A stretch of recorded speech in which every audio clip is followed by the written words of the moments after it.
Survivant la dernière. J'ai encore plus de plaisir à vous passer la parole. Ne vous laissez pas couper les têtes par les options de goulag et de purge stalinienne.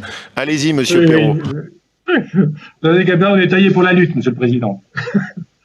Bien, monsieur le Président, dès l'origine, le Front National, puis le Rassemblement National a soutenu l'adhésion de la région au groupement local de coopération transfrontalière du Grand Genève, et par la suite, nous avons également voté toutes nos contributions.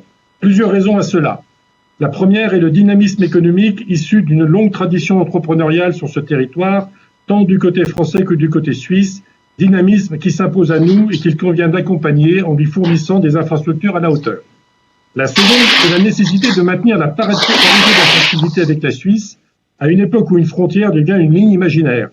Pour un pays comme la France, en voie de déclassement économique, épuisé par 30 ans de régime UMPS, c'est un défi. Heureusement, la Suisse est à l'initiative de la plupart des projets et pèse dans leur gestion, par sa part souvent majoritaire dans le financement, y compris en territoire français. Pour appuyer mon propos, je citerai le contre-exemple du chantier de l'A480 dans lequel la région est impliquée. 300 millions d'euros et 8 ans pour réaménager 5 km d'autoroute. Dans un pays normal, ce genre de chantier prend 18 mois et coûte le tiers du prix, et en plus on n'attend pas 30 ans. On peut regretter aussi l'acharnement à se raccrocher au SRADET, véritable cause plan de la France UMPS, qui dans ce rapport enchaîne les truismes et enfonce les portes ouvertes. Parmi les perles, on découvre que les espaces agricoles contribuent à une alimentation saine et à la séquestration du carbone et, j'oubliais, à la résilience, le mot d'ordre des écologistes apparu durant ce mandat.